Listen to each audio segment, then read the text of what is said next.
உலக மக்களின் மாம்டேட் திருத்தமிழ் வாழ்க, வாழ்க திருத்தமிழ். சகோ வணக்கம். இது முடிஞ்சால் படிங்க. இதனால் நான் இதை படித்தே நான் பேசுகிறேன்.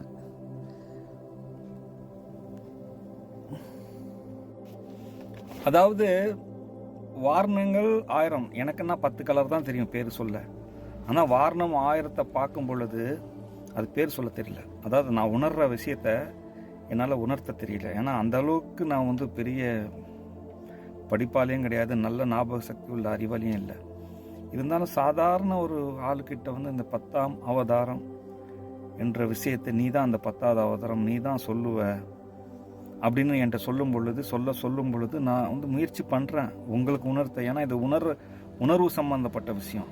அதாவது வலிக்குது அப்படின்னு சொன்னால் நீங்கள் ஏற்கனவே வழிபட்டு இருந்தால் மட்டும்தான் நான் சொல்லும்போது அதை உங்களால் உணர முடியும். ஆனால் உங்களுக்கு ஒரு விஷயம் நீங்கள் ரொம்ப ஜாலியாக பிறந்ததும் ஜாலியாக இருக்கிறீங்க, உங்களுக்கு போர்னா என்னன்னே தெரியாமல் நீங்கள் வளர்ந்துட்டுன்னு வச்சிங்களேன். நான் திடீர்னு எனக்கு போர் அடிக்குது சொன்னால் போர்னா என்னன்னு கேட்பீங்க. போர்னா அது எப்படி இருக்கும் அப்படின்னு கேட்பீங்க. ஸோ உணர்ற விஷயம் இதெல்லாம்.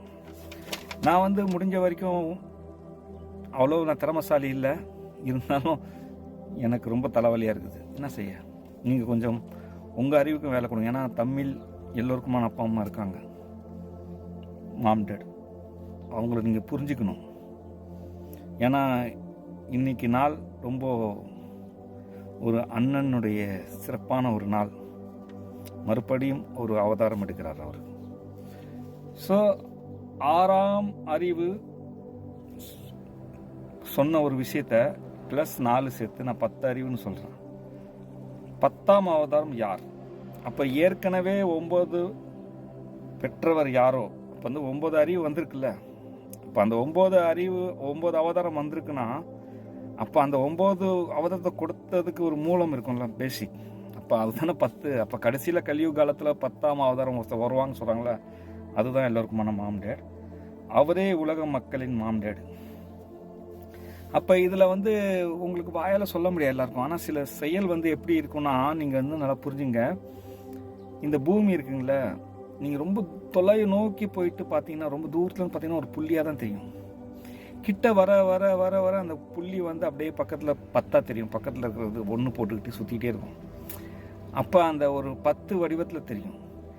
அப்போ கிட்ட வர வர வர வர நீங்கள் அந்த மேகங்கள் அதெல்லாம் சேர்ந்தால் அதில் ஒரு உருவம் தெரியும்.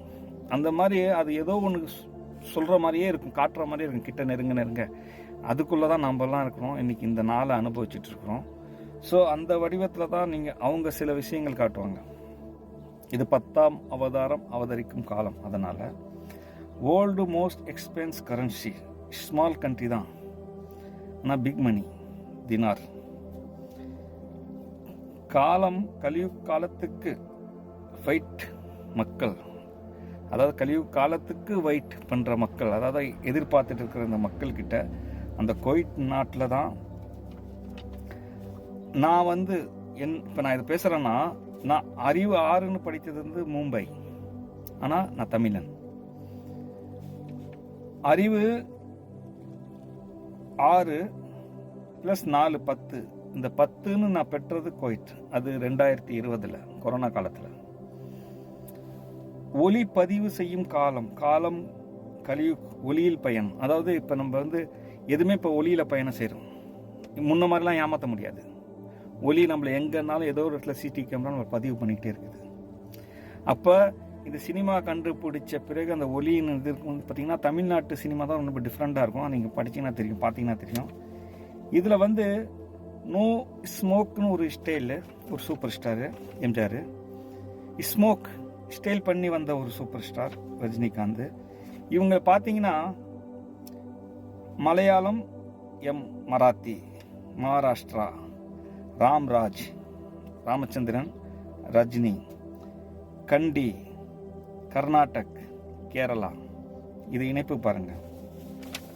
ஸோ ஒளிப்பதிவின் காலத்தில் நடிகர்கள் சினிமா ஒளிப்பதிவு செய்யும் காலம். நடிப்பின் இமயம் சிவாஜி, அவர் தான் நடிப்பில் இது இருந்தாலும் அவர் ஸ்டார் இல்லை, சூப்பர் ஸ்டார் இல்லை. அவருக்கு முன்னாடி அந்த கோபால ராமச்சந்திரன் சூப்பர் ஸ்டார்.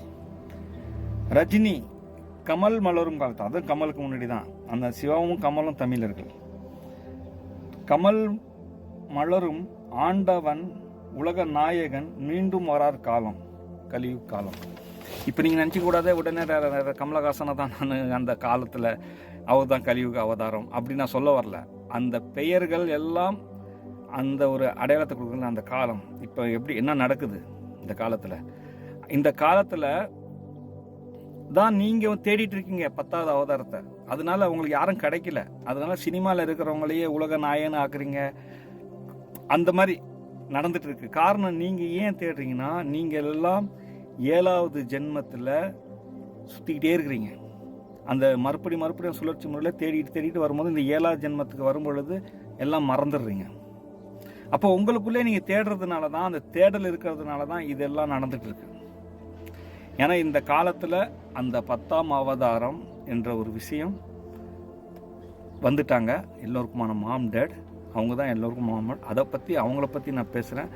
அவங்களுடைய வெற்றி எப்போனா, இந்த உலக மக்கள் அனைவரும் ஒன்று சேர்ந்து ஒரு இறைவனிடத்தில் மன்னிப்பு கேட்குற அந்த காலம் வரும்ல, அப்போ தான் அவங்க வெற்றி. அப்போ எல்லா அறிவும் ஒரு யூனிட்டியாக சேரணும். இப்போ இந்தியாவுக்கு இவங்க ஆட்சி பிடிச்சதுக்கு ஒரு அறிவை இணைக்கிறாங்களா, அந்த மாதிரி அவங்க உலக அறிவை இணைக்க பார்க்குறாங்க. இதுலேருந்து உங்களுக்கு புரிஞ்சிக்க முடியுதுன்னா புரிஞ்சுக்குங்க. இது யதார்த்தம் நடக்கல. அதே சமயத்தில் பார்த்தீங்கன்னா எம்ஜிஆருக்கு 7, அவர் 7க்கு அப்புறம் அவருக்கு வாரிசும் கிடையாது. அந்த 7 ஜென்மத்திலே அவருக்கு முடிஞ்சு போச்சு. எல்லாமே ஒரு ஒரு ஒரு இதில் புரிஞ்சுங்க. சரி, ஓகே, இதில் புரிஞ்சிக்க முயற்சி பண்ணுங்கள்.